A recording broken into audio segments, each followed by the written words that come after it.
মজব জানে, সে ছাত্র তখন, কিন্তু এটা সে জানে, দৌড় দিছে, গিয়ে বলে আব্বা, কি সর্বনাশ, কি সর্বনাশ, উস্তাদ যে অস্ত্রে ধার দিতেছে, বলেন না আল্লাহু আকবার, উস্তাদ যে অস্ত্রে ধার দিতেছে। যখন এই কথা শুনছে যে কি অস্ত্র,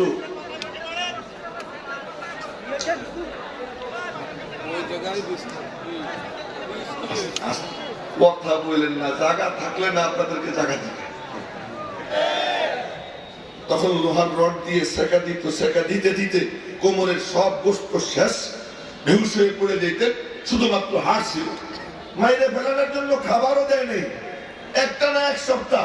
ওরা মনে করছে বুড়ো মরে যাবে।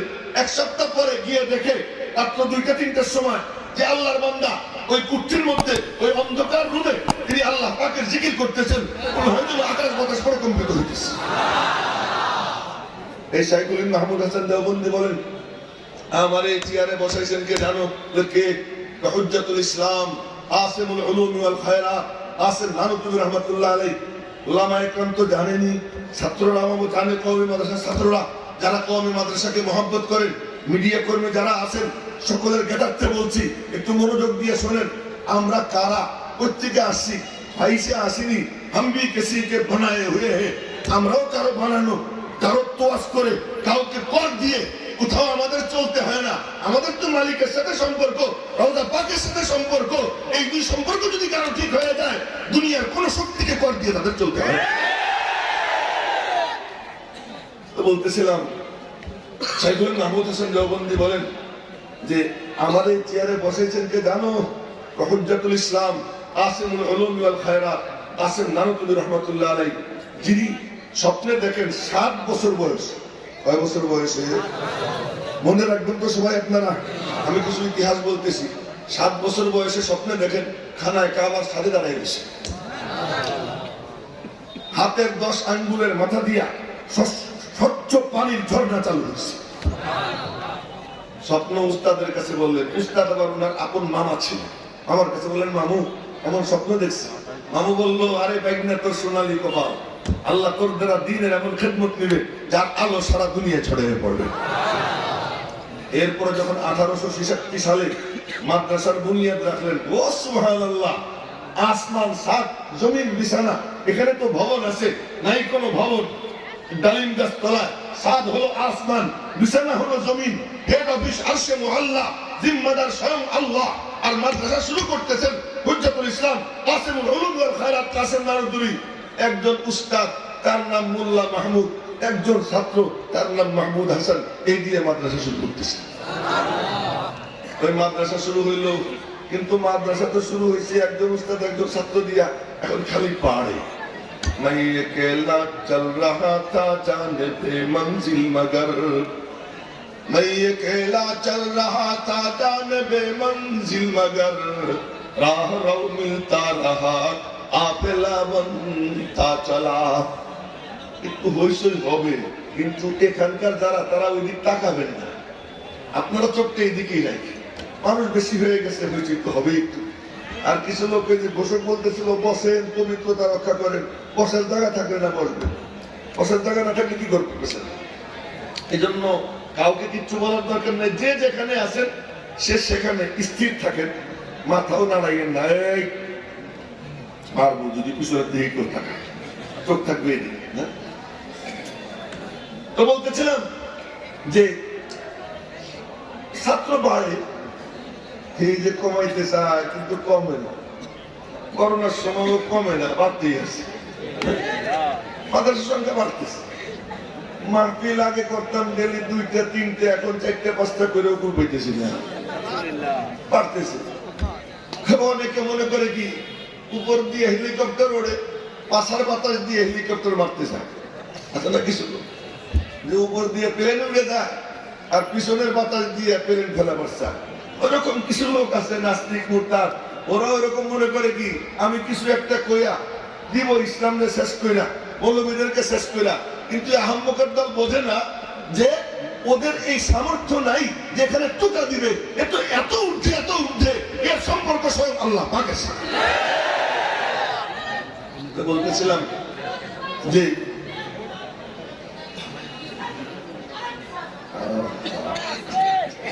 কি করবো, আপনাদের কি দোষ দেব? আমারও কাম চলে গেছে, আমি নিজে ওইদিকে আকৃষ্ট হয়ে গেছি। আল্লাহ মাফ করুন।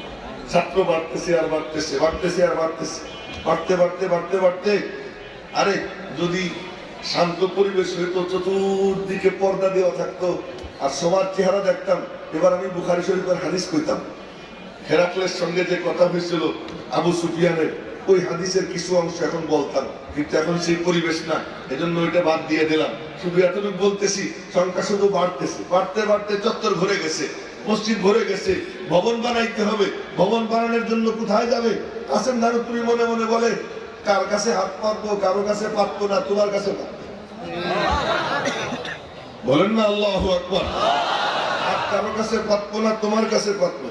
এই মনে মনে বইয়া হাত পাতার জন্য কিছু পয়সা, তখন পয়সা বেশি লাগতো না, কষ্ট হইতো। উমরা যাইতে, হজে যাইতে তখন কষ্ট হইতো, পয়সা কিন্তু অল্প লাগতো। এখন কষ্ট বেশি লাগে না, পয়সা বেশি লাগে।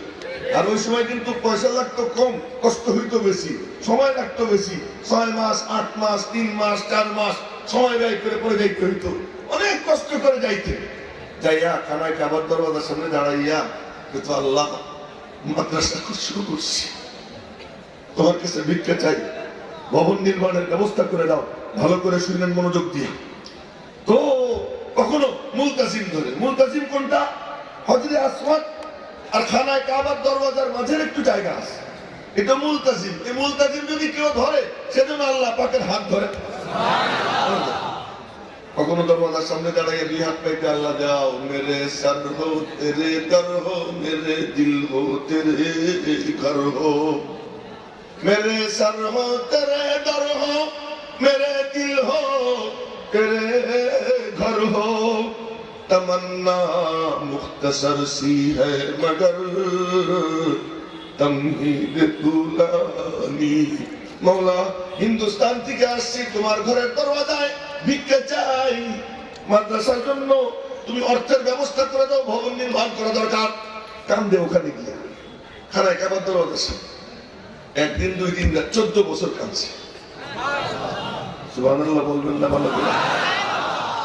আমি কিন্তু বর্তমানে সফর করার মতো অবস্থা না, শারীরিকভাবে খুবই দুর্বল, কিন্তু সিরাজ ভাই খুব শক্তিশালী মানুষ, শক্তিশালী মানুষ। আমার উপরে ওনার খুব ক্ষমতা, উনি বলছেন আসতেই হবে। অন্য জায়গার মাহফিল কাইতে এখানে দেখেছি, অন্য কানে হলে বলে দিতাম যে আমি আজকে আসতে পারবো না, কিন্তু এখানে না এসে পারিনি।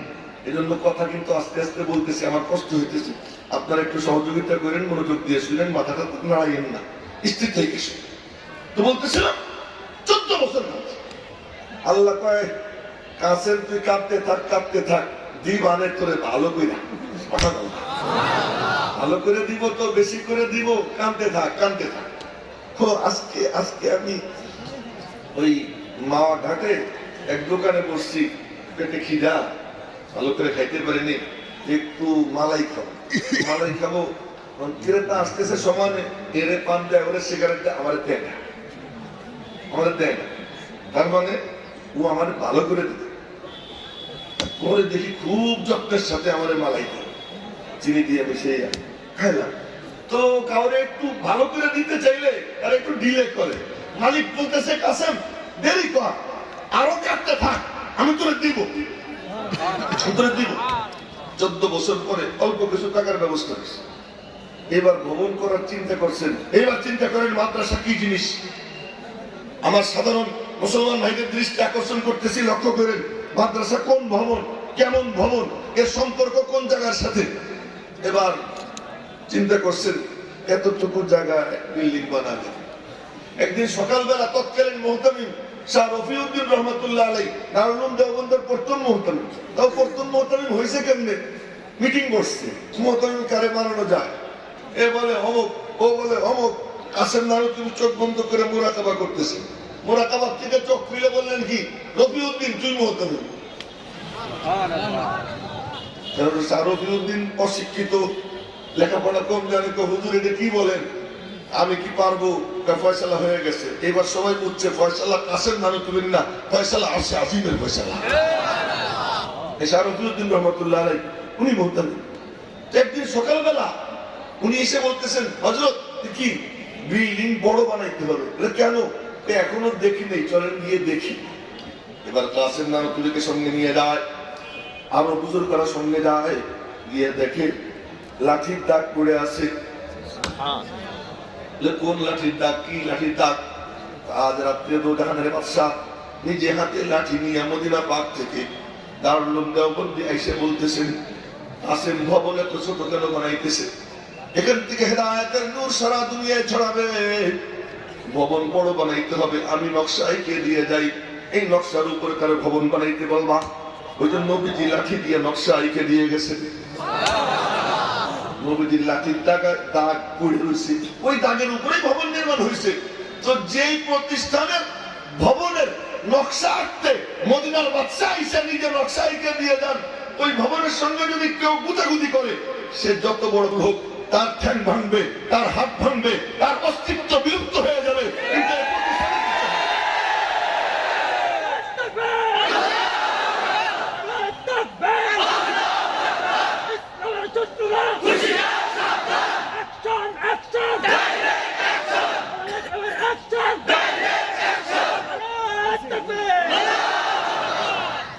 আমরা ডাইরেক্ট নিয়ে গেলে বাবা একটু থামো। অ্যাকশন কেমনে হয় তাও আমি বলবো না, অ্যাকশন কি তরিকে নেয় এর নমুনা দেখাবো ইনশাআল্লাহ, অপেক্ষা করে। এই কাসেম নানতুলি রহমাতুল্লাহ কেমন? ওহো, এই আওয়াজ করেন না কেউ, মেহরবানি করে আসেন, আসেন, দাঁড়ান, শোনেন, দয়া করে আওয়াজ করেন না কেউ। আমি এবার আওয়াজের মধ্যে কথা বলতে পারি না, সকলের কাছে সবিনয় নিবেদন, আওয়াজ করবেন না কেউ। এবার কাসেম নানতুলি কেমন? আমরা তো বড় লোক দেখলেই লাভ দিয়ে দাঁড়াই, বুকের সঙ্গে জড়াই তো। ফকির টকির দেখলে ওই দিক বছর লাবড়া খাবে, আর বড় লোক দেখলে বুকের সঙ্গে জড়াই করে খাস কামড়াই নিয়ে যায়, বিশেষ দস্তরখানে বসে। সুবহানাল্লাহ। কাসেম নানতুলির অবস্থা কি? নফল নামাজ পড়তেছে, সালাম ফিরে দেখেন নব সব বসে রয়েছে টাকার বস্তা নিয়ে, টাকার বস্তা নিয়ে বসে, কাঁচা টাকার বস্তা নিয়ে বসে। এই যে একজন নিচের দিকে তাকাইছে, চোখ নিচের দিকে যাবে না, কাঁচা টাকার বস্তা নিয়ে বসে। উনি আবার নামাজে নিয়ে লম্বা নামাজ, সালাম ফিরেছেন, দেখে যে বুজুর্গ এখনো বসে রয়েছে, আবার নামাজে নিয়ে বসে। ও মনে মনে কয় যে আমি না গেলে ওনার নামাজ শেষ হবে। এই নবাব সব মনে মনে বলতেছে, না গেলে এমন ওনার নামাজ শেষ হবে। কি করবে? শেষ পর্যন্ত বাধ্য হয়ে চলে গেছে। যাওয়ার সময় টাকা ওনার জুতার মধ্যে ঢুকে রেখে গেছে, কাসেম নানতুলি জুতার মধ্যে ঢুকে রেখে গেছে। এবার দ্বিতীয় 2 রাকাত পড়ে সালাম ফিরেছেন, সালাম ফিরিয়ে পিছন দিকে চেয়ে দেখেন ও নাই। এবার বের হয়েছে, বের হইতে সময় জুতা পায়ে দিতে গেছেন, দেখেন জুতার মধ্যে পা ঢোকে না। মুস্কি হাসি দিয়া জুতার বুড়ি আঙ্গুল আর পাশের আঙ্গুল দিয়ে উঁচা করে এরকম ঝাড় দেয়, ঝাড়ে টাকা ফেললেন, ফেলে বলেন आओ आओ देखो दुनिया कैसे कदम चूमती है, আসো আসো দেখো দুনিয়া কেমনে পা চুমায়। এরপরে একটা টাকাও ধরলেন না, বললেন তোরা ভাগ করে নিয়ে যা। এই কাসেম নানতুলি রহমাতুল্লাহ, এই কাসেম নানতুলি বলেন আমাকে এই জায়গায় বসাইছেন। শাহ আব্দুল গনি মুজাদ্দিদি, শাহ আব্দুল গনি মুজাদ্দিদি বলেন আমাকে এখানে বসাইছেন। শাহ ইসহাক বলেন আমাকে বসাইছেন শাহ আব্দুল আজিজ মুহাদ্দিসে দেহলভী। ওনার একটু গল্প শুনে যে কি আমার হাতে ওই খাতা খান দেন, খাতা। শাহ আব্দুল আজিজ মুহাদ্দিসে দেহলভী রহমাতুল্লাহ আলাইহি কেমন গল্প একটু বলার লোভ সামলাইতে পারতেছে। এক পাদ্রী আসছে, পাদ্রী এসে বলে কি শাহ সাহেব কি যে এই যে আপনাদের বাইবেলও মানে কোরআনও দুর্বল, মসজিদও দুর্বল, মাদ্রাসাও দুর্বল। আমাদের বাইবেল শক্তিশালী, আমাদের গির্জা শক্তিশালী। কেন বলছে? মাহফিল করতে গেলে কালেকশন করি, মাদ্রাসা করতে গেলে কালেকশন করি, মসজিদ করতে গেলে কালেকশন করি।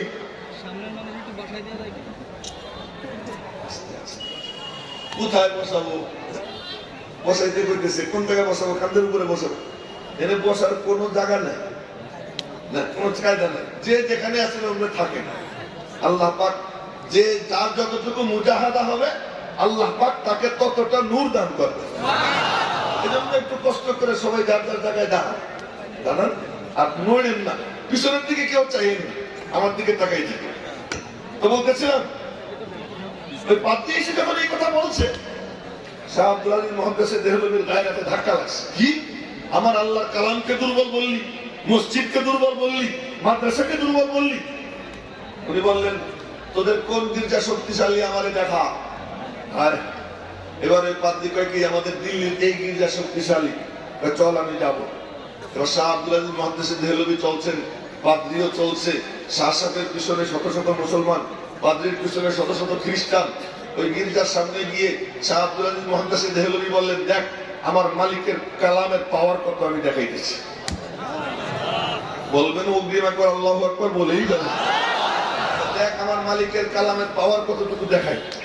এই কথা বলে কোরআনে কারীমের সূরা হাশরের হুয়াল্লাহুল্লাযীর আগের যে আয়াত, এই আয়াত তেলাওয়াত করলেন, লাউ আনজালনা হাযাল কুরআনা আলা জাবাল। এই এতটুকু পড়ছেন, এখন সবাই দেখতেছে গির্জা দুলতে আরম্ভ করে দিচ্ছে। লাউ আনজালনা হাযাল কুরআনা আলা জাবাল লারাআইতাহু খাশিআন মুতাসাদ্দিআন মিন খাশিয়াতিল্লাহ। এতটুকু পড়ার সঙ্গে সঙ্গে গির্জার সামনের অংশ ধড়াম করে জমিনের উপর পড়ে গেছে। মুসলমানরা শুরু করছে খুশিতে আল্লাহু আকবার। আপনারা বলেন আল্লাহু আকবার। আর পাদ্রী আর খ্রিস্টানরা সব হাউকাউ শুরু করছে। শাসক বললেন চিল্লিশ কেন, অপেক্ষা কর, আরেকবার পড়বো, বাকিটাও জমিনের সঙ্গে মিশে যাবে। শাহ আব্দুল আলিম মুহাদ্দিস দেহলভী আর একদিন ওই পাদ্রী আসছে ওই বাইবেল নিয়ে, শাসক আপনি আর আমি তো বাহাস অনেক করলাম, আর কত বাহাস করবো, বাদ দেন, এক কাম করি দেখি আপনি একদিন কোরআন শরীফ নিয়ে আসেন, আমি তো বাইবেল নিয়ে আসছি, এই কোরআন শরীফ আর বাইবেল আগুনের চুলার মধ্যে ফেলবো, যেটা জ্বলবে ওইটা মিথ্যা, এটা জ্বলবে না ওইটা সত্য। ও মনে করছে শাহ আব্দুল আলিম মুহাদ্দিস দেহলভীর বুঝি খালি চামড়ার দুই চোখ, ওই হারাম করে যেমন চামড়ার দুই চোখ, ও মনে করছে ওনার বুঝি চামড়ার দুই চোখ, কিন্তু ওনার যে ভিতরে দুইটা চোখ আছে এটা তো ওর আন্দাজ নেই। শাহ চোখ বন্ধ করলেন, মুরাকাবা করে দেখলেন যে ওর বাইবেলের মধ্যে কেমিক্যাল মিশিয়ে নিয়ে আসছে।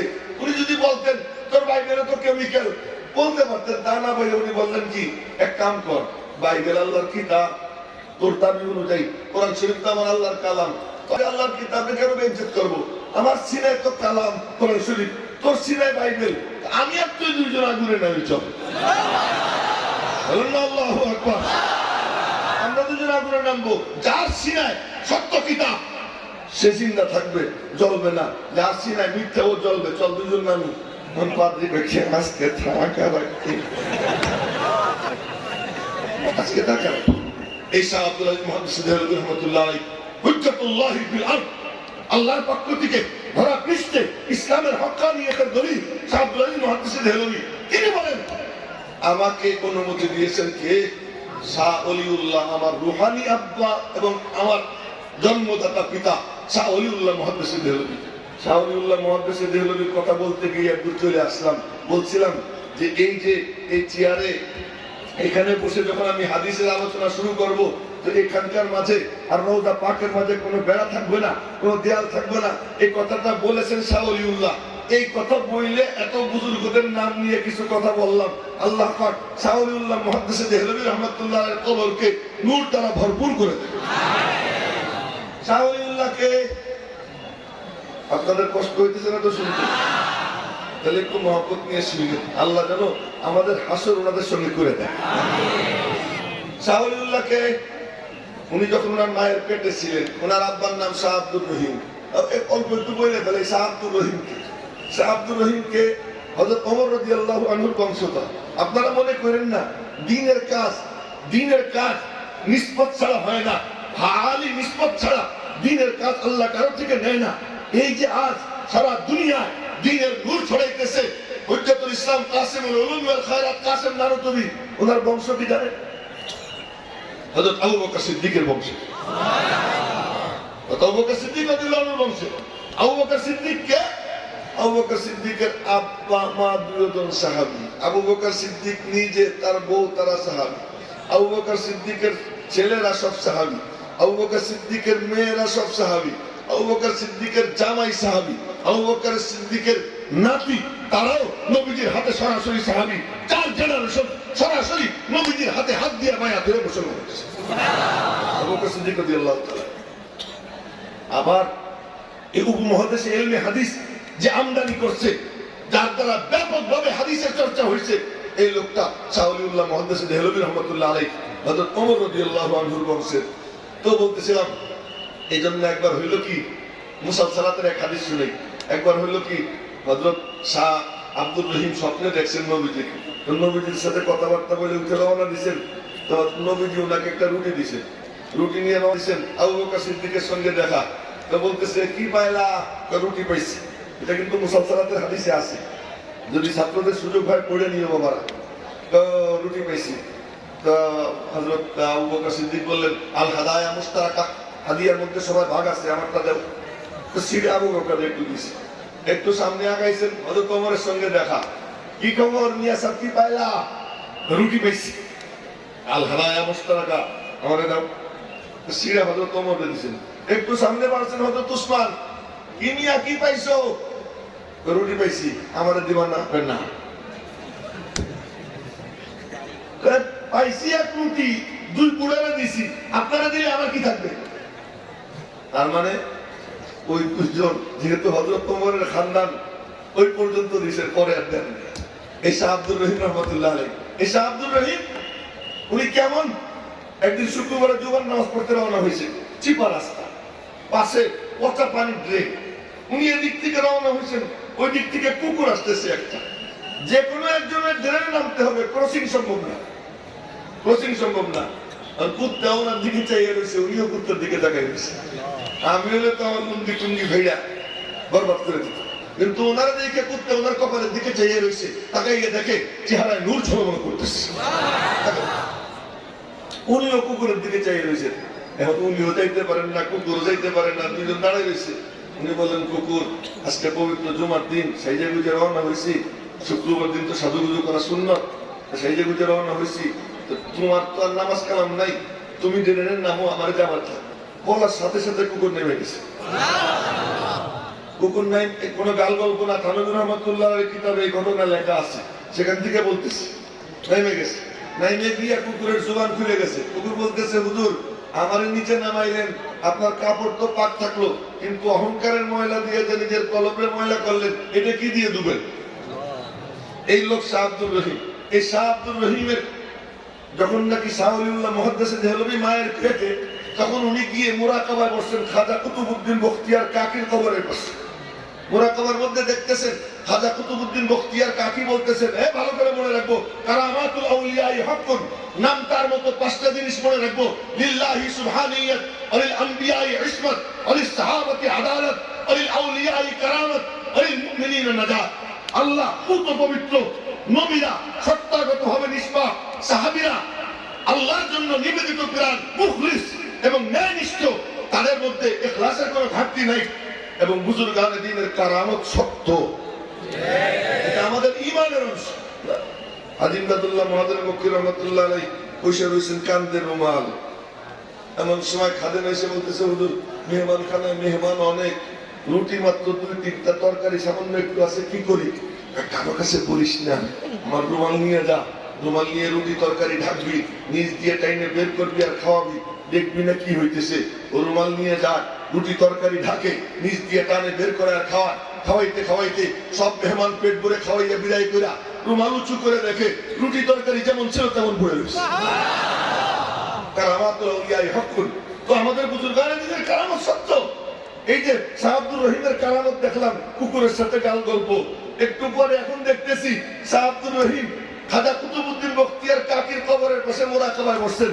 মুরাকাবার মধ্যে খাজা কুতুবউদ্দিন বখতিয়ার কাকি বলতেছেন, আব্দুর রহিম, তোর স্ত্রীর গর্ভে যে সন্তান, ওই সন্তান তো সারা দুনিয়ার কুতুব হবে, তুই তার নাম রাখবি কুতুবউদ্দিন আহমদ। খাজা কুতুবউদ্দিন বখতিয়ার কাকি বলতেছে, আয় হায়, খাজা কুতুবউদ্দিন বখতিয়ার কাকি আবার কে? তার কথা একটু কয়ে দেই, পরে যদি কিয়ামতের দিন উনি বলেন আমার কথা বললি না কেন, ওনার কথা একটু বলি। উনি ছিলেন এতিম, ওনার আব্বা মারা গেছে অনেক আগেই, ছোটবেলা এতিম ছিলেন। ওনার বয়স যখন 6 বছর, এ মারা একটু ভালো করে শুনলেন, মা বোনদের কানে কথাগুলো যদি যায় তারা যেন মনোযোগ দিয়ে শোনে। যখন ওনার বয়স 6 বছর, মা বাচ্চারে কোলে করে নিয়ে হাত ধরে নিয়ে মাদ্রাসায় গেছে। গিয়ে উস্তাদরে বলছে, হুজুর, ওরে একটু বিসমিল্লাহ পড়াই দেন, কোরআন শরীফ শুরু করাই দেন। আওয়াজ করেন না কেউ, মেহেরবানি করে কেউ আওয়াজ করেন, ওরে একটু বিসমিল্লাহ পড়াই দেন। উস্তাদজি বলছে কুতুবউদ্দিন পড়ো বিসমিল্লাহির রহমানির রহিম। যখন বলছে কুতুবউদ্দিন বিসমিল্লাহির রহমানির রহিম পড়ো, সুবহানাল্লাহ, কুতুবউদ্দিন আউযু বিল্লাহি বিসমিল্লাহ পড়ে শুরু করছে, একটানা 17 পারা পড়ে ফেলেছে। আরো জোরে বলেন না সুবহানাল্লাহ। একটানা 17 পারা পড়ছে। উস্তাদও হাত তুলেছে, মাও হতভম্ব। উস্তাদ বলতেছে কুতুবউদ্দিন কি আমি তুম মেরে সে মজাক কর রহি হো? কুতুবউদ্দিনের মা তুমি আমার সঙ্গে ঠাট্টা করো? তোমার ছেলে 17 পারার হাফেজ আর তুমি আমাদের বলতেছো বিসমিল্লাহ পড়াইতে? তো উস্তাদ জি মুঝে नहीं पता वो कहां से हाफिज बन गया, আমি জানি না ও কোথা থেকে হাফেজ হইল, उससे पूछिए। ওরে জিজ্ঞেস করে। उस्ताद जिज्ञेस करते कुतुबुद्दीन तू कहां से ये 17-80 पारा तूने हिफ्ज किया? कुतुबुद्दीन बोलते से मेरी अम्मी से, আমার মার কাছ থেকে। তো কেমনে? আমার মার মুখ দিয়ে আমি অন্য কিছু শুনি না, সারাক্ষণই শুনি কোরআনে কারীমের তেলাওয়াত করতেছে।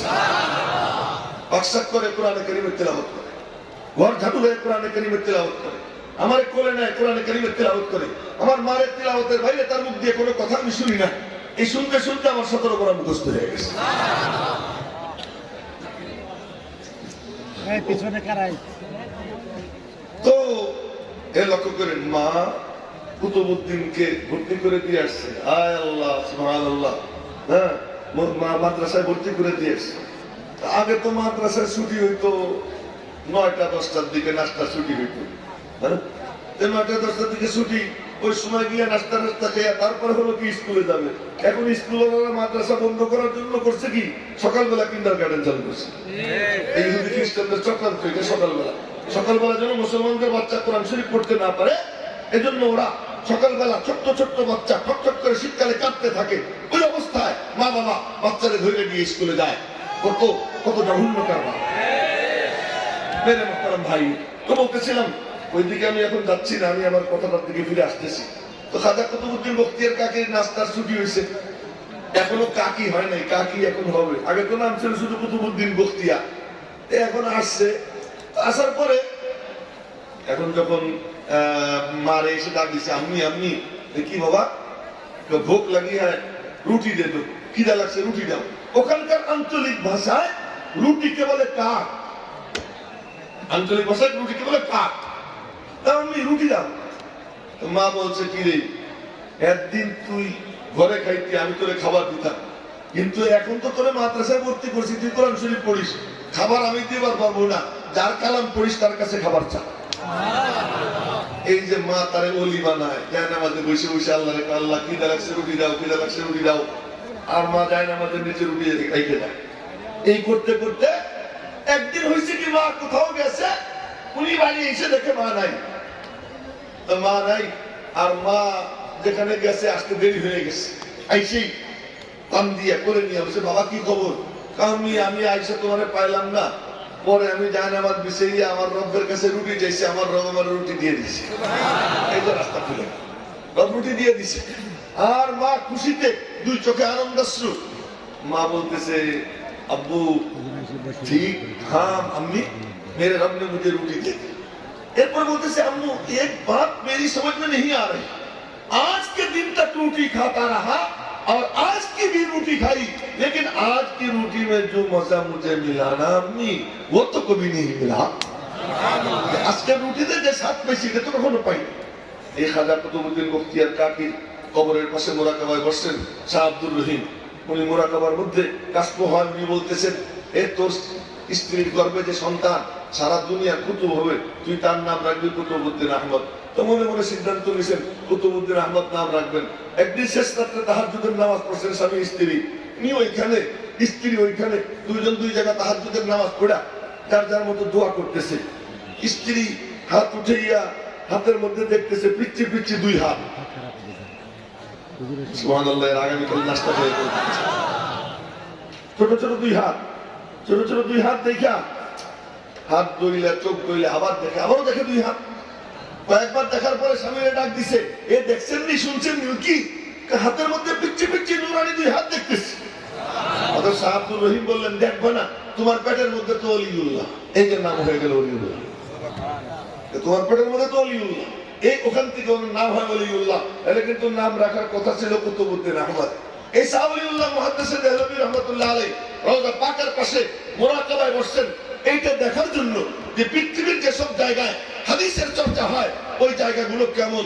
উনি দেখতে পাইলেন যেখানে হাদিসের আলোচনা হচ্ছে ওই জায়গার মাঝে আর রওজা পাকের মাঝে কোনো বেড়া নাই, কোনো দেয়াল নাই, কোনো পর্দা নাই। রওজা পাক থেকে ওই মজলিসের মধ্যে নূরের তাদাল্লি পড়তেছে।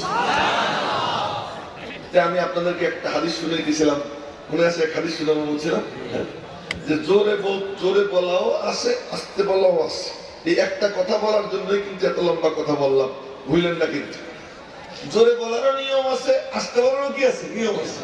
একদিন রাত্রে আমার নবীজি পরিদর্শনে বের হয়েছে, তাহাজ্জুদের নামাজ কে কেমনে পড়ে, আল্লাহু আকবার, তাহাজ্জুদের নামাজ কে কেমনে পড়ে দেখার জন্য বের হয়েছে।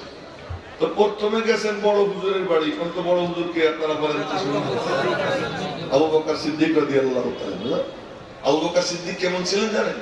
আবু বকরের সামনে দাঁড়াইলে, আয়নার সামনে দাঁড়াইলে যেমন আমি আমারে দেখি, আপনি আপনারে দেখেন, আবু বকরের সামনে দাঁড়াইলে আবু বকরের মধ্যে নবীজি নিজেকে দেখতে পাইতেন।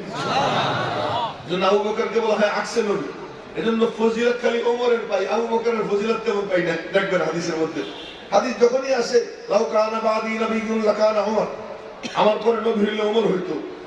অথচ আবু বকর, ওমর কয় কি, আবু বকর ভাই কি, আমার সারা জিন্দেগীর আমল আপনারে দিব, আপনি আপনার 3 রাত আমারে দেন। কয় রাত? 3 রাত। যে 3 রাতে নবীজিরে আপনি কোলে শোয়াই রাখছিলেন, ওই 3টা রাত আমারে দেন, আমার সারা জিন্দেগি দিয়ে দিব। আবু বকর সিদ্দিক বলে কি, किस्मत दी कस्साम अज़ल ने हर शख्स को जिसको जिस चीज का काबिल नजर आया। মালিক যারে যার জন্য বরাদ্দ করেছেন সেটা পায়। আমি আবু বকর যা পাইছি সারা দুনিয়া দিলেও আমি সেখান থেকে 1 সেকেন্ড দিতে রাজি না। আবু বকর সিদ্দিকের কোনো ফজিলত পাই না।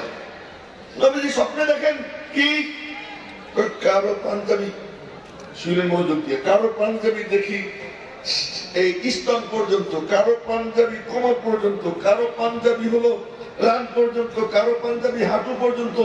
ওমরে দেখি পাঞ্জাবি দিয়ে ঝাড়ু দিতে দিতে যাইতেছে। সাহাবায়ে কেরাম জিজ্ঞেস করেন, ইয়া রাসূলুল্লাহ কি ব্যাখ্যা করলেন? তো ব্যাখ্যা করলাম যে ওমর যেদিক দিয়ে যাবে সেদিক দিয়া দিন দাড়ি সরাইতে সরাইতে যাবে। আজিব ব্যাপার। আবু বকরের নামই নেয় না, আবু বকরের নামই নেয় না। আবার নবীজি বলতেছেন স্বপ্নে দেখি জান্নাতের মধ্যে 3টা বাড়ি পাশাপাশি, বড় চমৎকার। পাশে বসে এক সুন্দরী রমণী ওযু করতেছে। জিজ্ঞেস করলাম বাড়িটা কার? বলে কি ওমরের বাড়ি। আবু বকরের বাড়ির কথা কয় না। আরে করো না, খালি ওমরের ফজিলত, আবু বকর কোথায়? আবু বকরের ফজিলত কোন জায়গা জানো? নবীজি বলতেছেন যে আমার পরে কেউ নবী হইলে ওমর হইতো, আমার জায়গায় আমি না হইয়া কেউ হইলে সে কে হইতো বুঝে না। আমার জায়গায় আমি না হয়ে যদি কেউ হইতো সে কে হইতো? আবু বকরকে, আবু বকরের আলাদা ফজিলত দরকার নেই, আমার যা আবু বকরেরও তা। আবু বকরের মেরে মুহতারাম ভাই, তো বলতেছিলাম যে আবু বকর কেমন অল্প একটু বলি। আবু বকর নবীজি নবুয়তের নূর সিনায় পাওয়ার পরে প্রথম মনে মনে ভাবলেন দাওয়াতটা কারে দেওয়া যায়। সবচেয়ে ঘনিষ্ঠ বন্ধু ছিলেন আবু বকর, তো মনে মনে ভাবলেন দাওয়াতটা আবু বকরকে দিতে যায়। আবু বকরের বাড়ি প্যান্ডেলের শেষ মাথায়, আর নবীজির বাড়ি এই জায়গায়। কথার কথা, এখানে বেশি একটা দূরেও না, তার কারণ দেখছি তো মসজিদ আবু বকর, আবু বকর সিদ্দিকের বাড়ির জায়গায় কিন্তু একটা মসজিদ আছে, মসজিদ আবু বকর। সেখান থেকে নবীজির বাড়ির যে দূরত্ব এটা তো মোটামুটি চোখের সামনে ভাসতেছে। তো সুতরাং সেই হিসেবে আমি যা বললাম খুব একটা ব্যস্ত হবে না, না একটু ব্যস্ত হয়ে গেছে।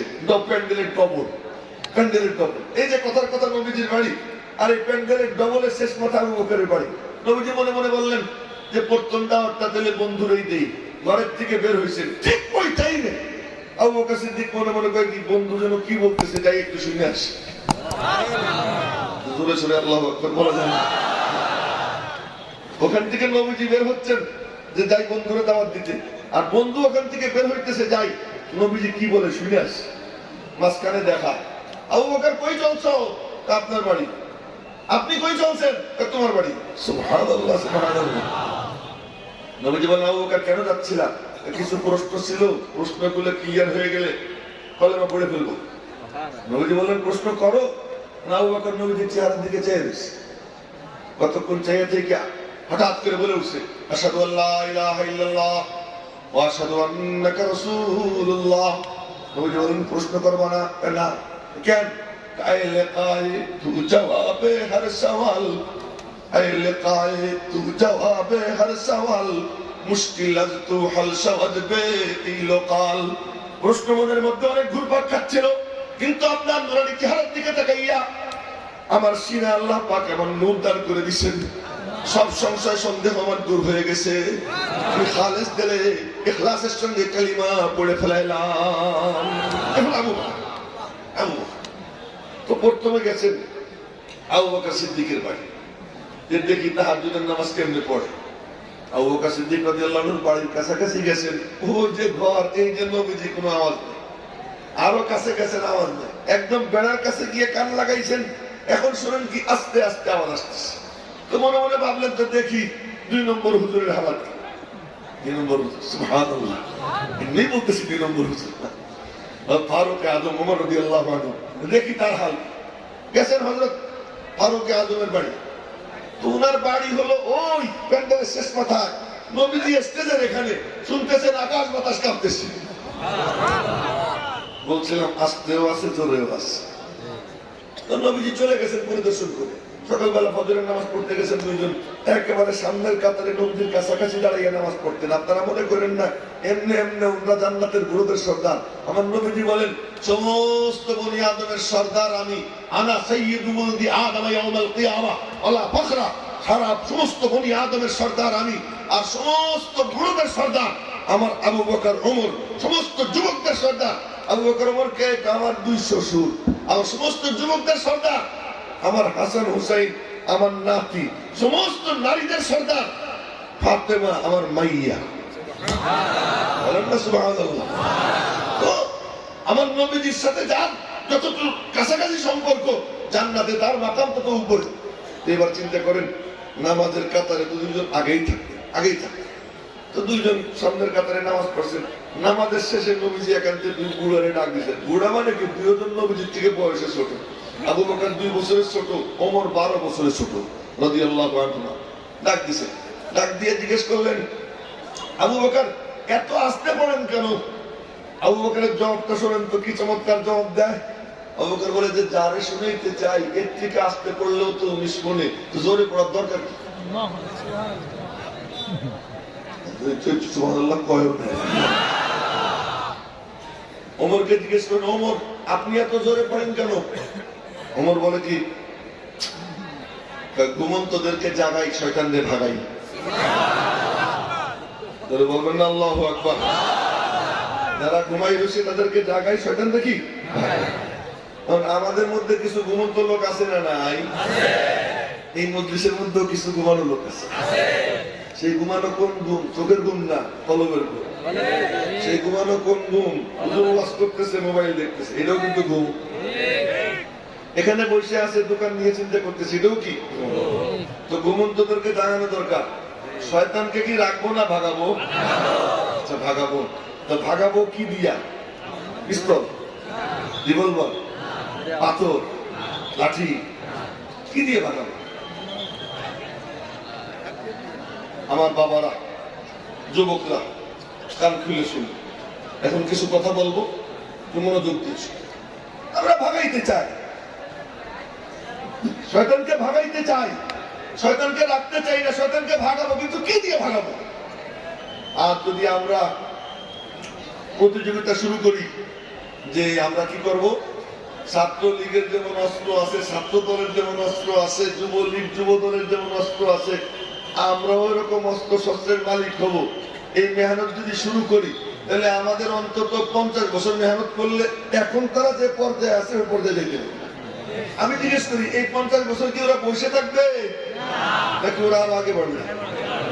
এখন একটা মজার হাদিস শোনাবো, খুব মনোযোগ দিয়ে শুনেন, পরে আমি এই কথার জবাব দিব। কি মজার হাদিস! এইটার উপরে যদি আপনারা আমার কিছু হাদিয়া তো পরে দেন একান্তে, হ্যাঁ, খুশি হইয়া। তো সেই সুযোগ তো নাই, অন্তত দোয়া করে দিয়ে এখন একটা মজার হাদিস শুনাইতেছি। আপনাদের শক্তিটা কোথায় এটা আমি শুনাইতেছি, এখন লক্ষ্য করুন। আল্লাহ পাক পৃথিবীতে প্রথম পানি ছিল, পানি। তো পানি সারা দুনিয়ার সব জায়গার থেকে পানি এটা ঢেউ হইতে হইতে আসে, কিন্তু এক জায়গায় আইসা বাড়ি খায়, পিলারও নেই, কিছুই নাই, ওখানে এসে আটকে যায়। আজকে দিয়ে ওখানে 7টা চক্কর দেয়, বলবেন না সুবহানাল্লাহ? 7টা চক্কর দিয়া সাধারণ পানিতে পরিণত হয়ে যায়।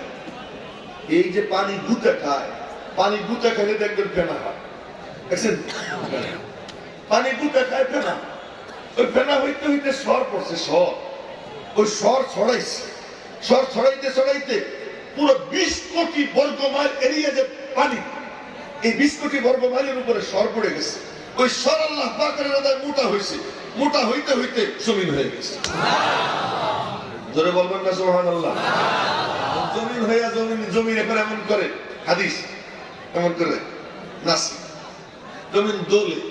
আল্লাহ পাক তখন পাহাড় বানাইছে, পাহাড় বানাইয়া ওই পাহাড়গুলোকে পেরেকের মতো গাইয়া দিয়েছেন। সূরা নাবা আয়াত তেলাওয়াত করবেন, আলাম নাজআলিল আরদা মিহাদা ওয়াল জিবালা আওতাদা।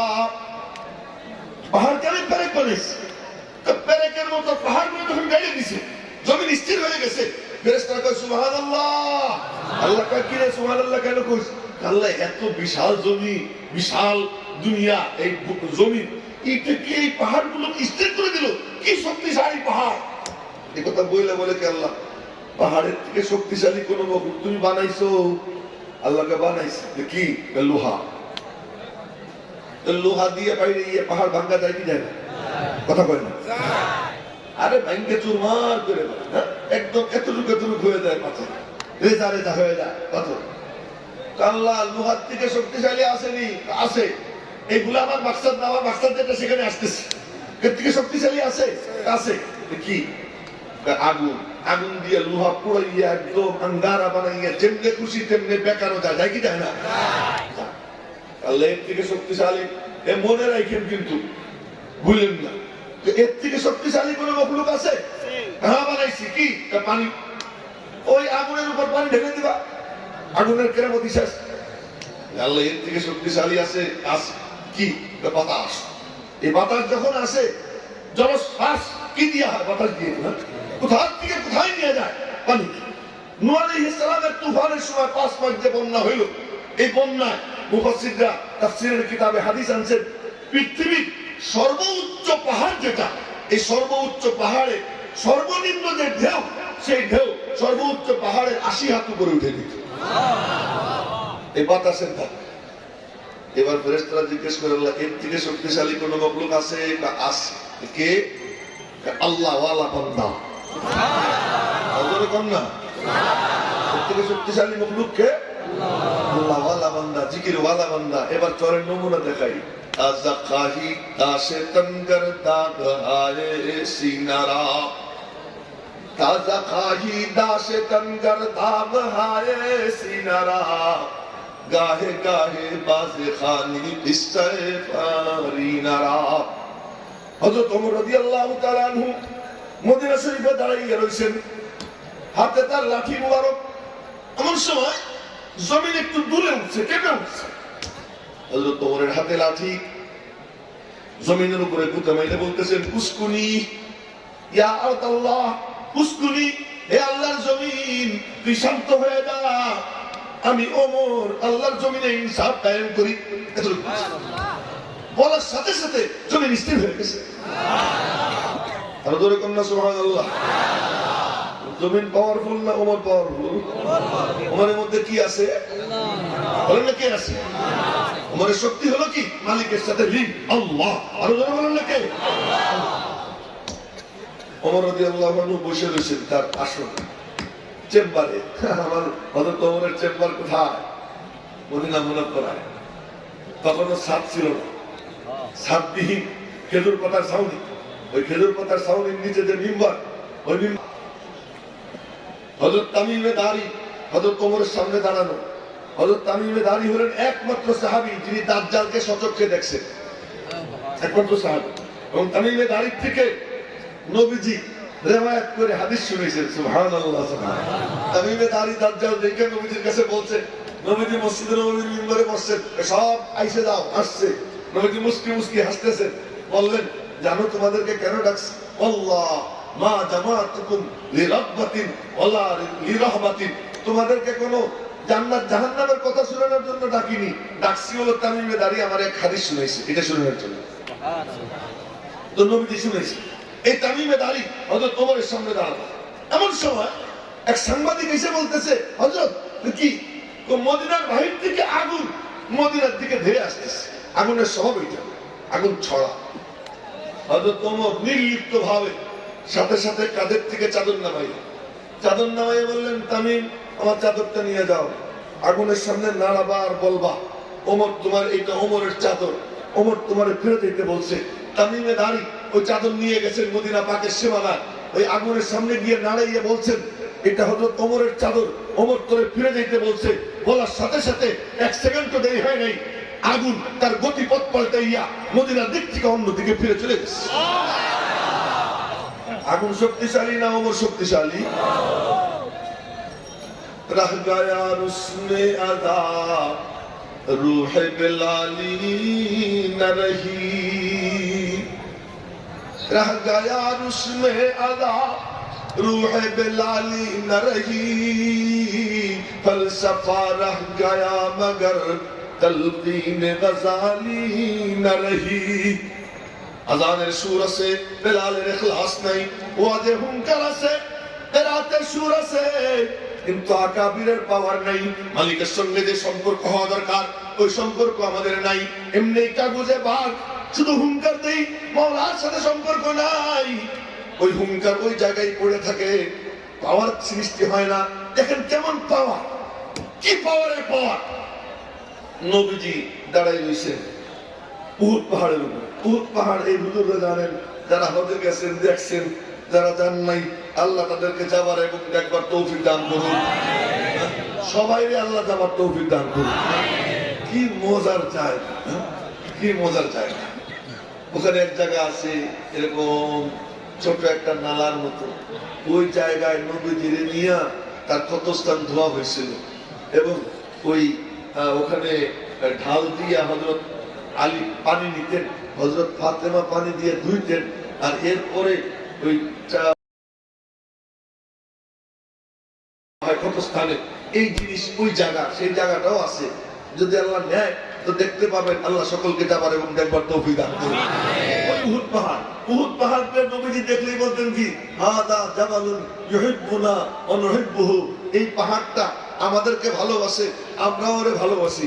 একদিন নবীজি পাহাড়ের উপর দাঁড়াইছে, ডান পাশে আবু বকর সিদ্দিক, বাম পাশে ওমর ওসমান, আর উহুদ পাহাড় এরকম ঝুলতে শুরু করে দিচ্ছে। সুবহানাল্লাহ, মরা শব্দ। উহুদ পাহাড় ঝুলতে শুরু করছে। নবীজি বলতেছেন, উসকুন উহুদ, উহুদ তুই শান্ত হ, ফাইন্নামা আলাইকা নাবিয়্যুন আও সিদ্দীকুন আও শাহীদান, তোর উপরে আমি নবী, আমার পাশে সিদ্দিক, বাম পাশে দুই শহীদ, শান্ত হ। বলার সাথে সাথে পাহাড় শান্ত হয়ে যায়। বলুন আল্লাহু আকবার। ও ভাই, আরো দুই একটা গল্প শুনে, আমার গল্প না, কোরআনে কারিমে আছে সব গল্প, ওখান থেকে শুধু একটু নাম নিব আর শোনাবো। আচ্ছা,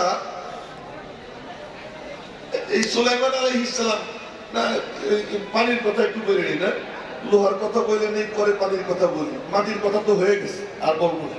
মাটির কথা হয়ে গেছে, পাহাড়ের কথা হয়ে গেছে, এবার আগুনের কথা বলি, লোহার কথা বলি না, পানির কথা পরে বলবো। লোহা ইসমাইল আলাইহিস সালাম জবাই করতেছে কি দিয়ে? লোহা দিয়ে।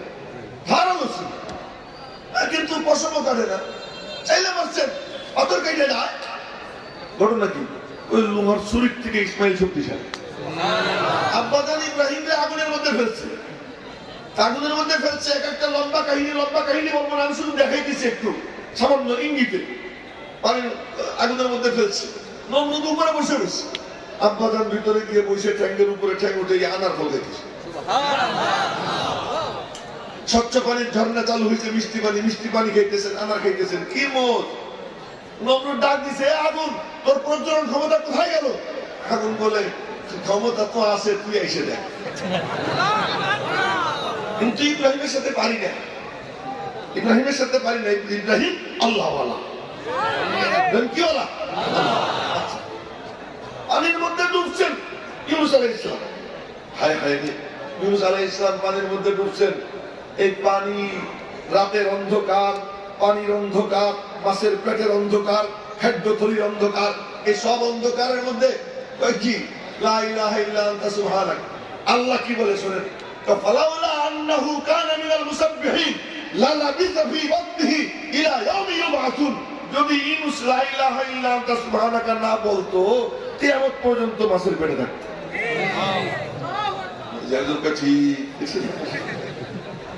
আমি বলতেছি বোঝার জন্য ঠিক।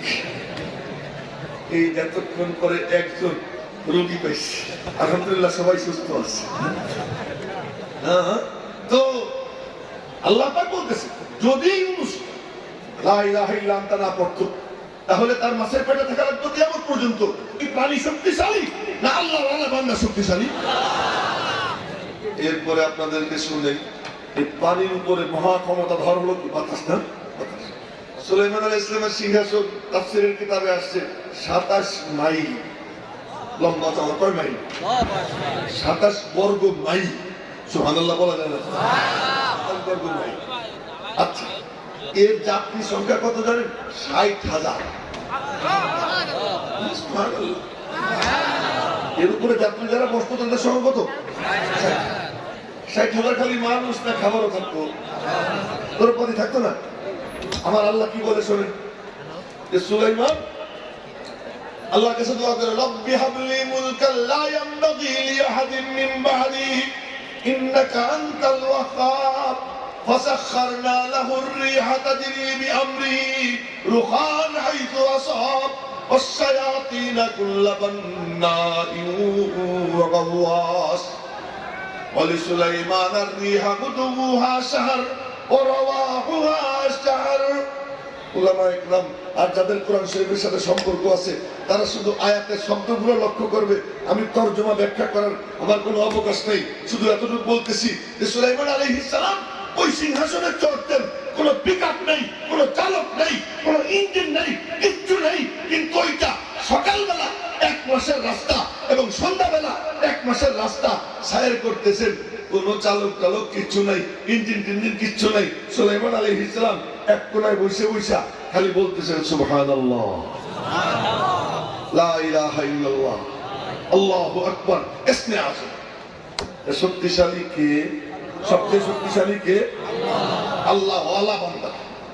আল্লাহর সৃষ্টির মধ্যে সবচেয়ে শক্তিশালী কে? সুবহানাল্লাহ। আর আমি কিন্তু তার পারতেছি না, আমি কিন্তু সাদাকাল্লাহ পড়ে বললাম। আচ্ছা, আমি আর এক গল্প শুনে গিয়ে আমার কথা শেষ করে দিই। মেরে মুহতারাম ভাইও, তো বলতেছিলাম যে আল্লাহ ওয়ালা বান্দা কতটা শক্তিশালী। আজ আমরা শুধু হুঙ্কার দেই। দেখেন তো, বাদশাহ শাহজাহানের জামানায় এক মোল্লা ছিল, মোল্লার নাম মোল্লা জীবন। নাম কি? মোল্লা। তো মোল্লা জীবনের ছাত্র ছিল বাদশাহ আওরঙ্গজেব। তখন ছোট, তো পিচ্ছি উস্তাদের কাছে পড়তো। বাদশাহ শাহজাহান খেপে গেছে কোনো কারণে, মোল্লাদের উপর ক্ষেপণা স্বাভাবিক। সুদ হারাম, ঘুষ হারাম, বেগানা নারীর দিকে তাকানো হারাম, গান বাজনা হারাম, জুলুম হারাম, সম্পদ আত্মসাৎ করা হারাম, জনগণের সম্পদকে কুক্ষিগত করা হারাম।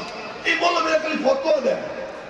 এই ফতোয়ার কারণে তাদের রাস্তা ওই ইসের পাকিস্তানের এক প্রধানমন্ত্রী একবার কয় কি, আল্লাহ নামাজে 50-70 দিছিল, ওই নিয়ে যদি থাকতো কতই না ভালো হইতো। মোল্লারা নামাজি পড়তে থাকতো, আমাদেরকে নিয়ে তাদের ব্যস্ত হওয়ার সময় থাকতো না। 5 ওয়াক্ত নামাজ পড়তে তো অল্প সময় লাগে, 2.5 ঘন্টা সারে। কিন্তু আল্লাহ তো ছিল কয় ওয়াক্ত? 50 ওয়াক্ত। পরে মুসা আলাইহিস সালামের মাথায় কি চাপলো, আর উনি খালি কইতেছেন, ছোট ভাই অভিজ্ঞতা তো নাই, অভিজ্ঞতা তো নাই। আমি কিন্তু অভিজ্ঞ 3 অব্দি পড়াবার পারিনি, ফিরা যান কমান। তো গিয়ে কইছে না আল্লাহ 5 5 5 9 বার আপ ডাউন করেছে 9 এই 5 9 45 9 বার কেন করে আপ ডাউন একবারই তো 45 সময় দিতে পারতো আল্লাহ কই না আমার দোস্ত একটু আসা যাওয়া করু 9 বার আপ ডাউন করেছে 9 বার আপ ডাউন করে 45 শব্দ কমাইয়া এরপরে যখন মুসা আলাইহিস সালাম বলতেছেন আরে কমান আরো যান আরো কমান নবীজি বলতেছে শরম লাগে এতক্ষণ শরম লাগে না এতক্ষণ শরম লাগে না কেন এতক্ষণ আল্লাহ চাইছে আসুক এই শরম লাগে এখন আল্লাহ চাইতেছে না আর আসার দরকার নেই এই এখনই শরম লাগছে শরম লাগে ইন্নী ইস্তাহিয়াতু মিন রাব্বি আমি আমার রব্বের থেকে লজ্জা পেয়েছি আর দেখো আল্লাহ কয় দোস্ত আর আসার দরকার নেই তিলকাল খামস ওহিয়াল খামসুন এই 5ই 50 করে দাও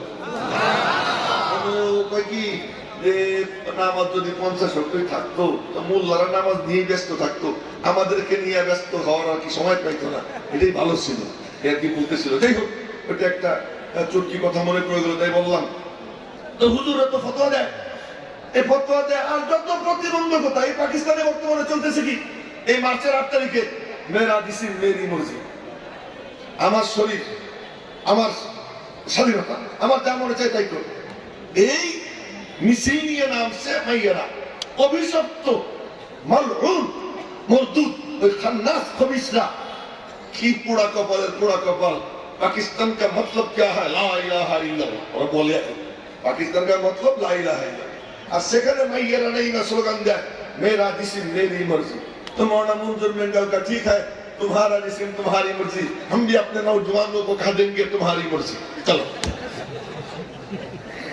এই উনিও জুমার খুতবায় বলছেন আমি শুনছি ইউটিউবে ওই জুমার খুতবায় বলছেন ঠিক है हम भी अपने नौजवानों को कह देंगे तुम्हारी मर्जी जो जी चाहे कर लो আল্লাহ মাফ করুন তো যাই হোক তো মৌলবীরা কি করে ফতোয়া দেয় এই কারণে ওই মোল্লা দিওয়ানের উপর ওই মানে খেপছে এই খেপাটা নতুন না এই খেপাটার ইতিহাস সে পুরাতন ইমাম আজম আবু হানিফা রাহমাতুল্লাহর উপর খেপছে কি কইছে প্রধান বিচারপতি হও তো হব না কেন আমি যোগ্য না বলছে আমি যোগ্য না তো কয় না আপনি যোগ্য দেখো দলিল দিয়ে কথা বলো হয় আমি যোগ্য নাইলে যোগ্য না যদি যোগ্য হয়ে থাকি তাহলে আমি মিছা কথা কইছি তো মৃত্যু কাজী হওয়ার যোগ্য না আর যদি যোগ্য না হয়ে থাকি হয়তো কাজী বানাইতেই পারো না যেদিকেই যাও আমি কাজী হওয়ার উপযুক্ত নির্যাতনের স্ত্রীর রোলার চলেছে জিন্দিগির শেষ 4 বছর জেলখানায় কাটছে কা ইমাম তোমার বলি পারে তো তোমরা তো তাদের উত্তরসূরি আমরা তাদের উত্তরসূরি যদি জেলখানায় 4 বছর কাটতে পারে তো তুমি কোন সাদা আমি কোন সাদা তো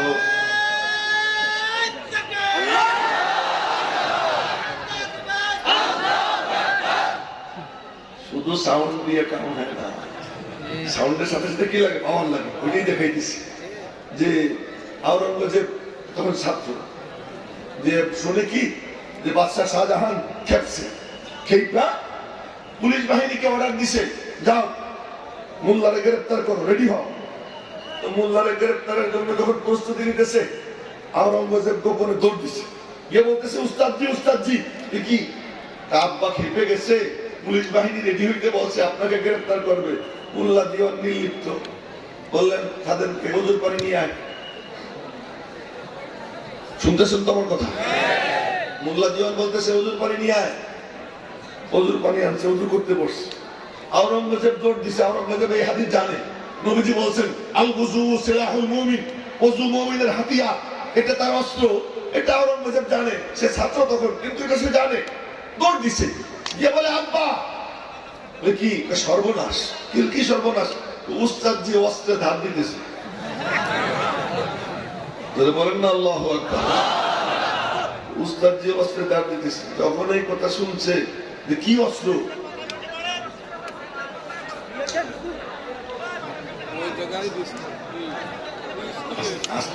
কথা বললেন না জায়গা থাকলে না আপনাদেরকে জায়গা দিবে हर मोड़ में मिल जाते हैं दर्दमंद हजारों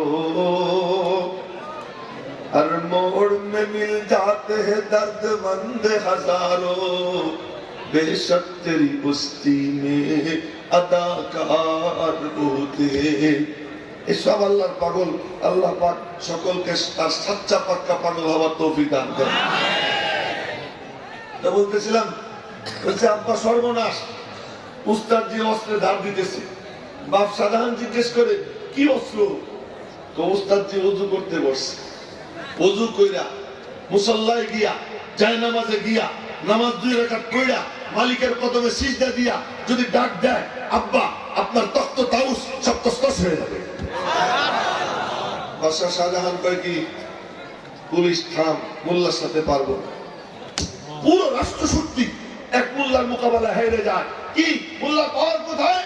গুরু হে আমলদার খলওয়াত নশীব, কদম হায় খাকি দমে আতশি, বা এক নালা কোহে যে জাবর কানন, বা এক নালা মুলকে বাহাম্বর জানন। মালিকের সঙ্গে তার সম্পর্ক হয়ে যায়, সে পাওয়ারওয়ালা হয়ে যায়। ওই মালিকের সাথে সম্পর্ক করতে হলে আল্লাহ আল্লাহওয়ালা উলামায়ে কেরামের দরবারে আসতে হয়, তাদের বয়ান শুনতে হয়, তাদের সোহবতে যাইতে হয়। আর মনে রাখবো, জুবানের হিফাজত করতে হবে। আমার নবীজি জীবনে কোনো গালি দেন না, সারা জীবনে নবীজির জবান দিয়ে একটা গালি বের হয়নি।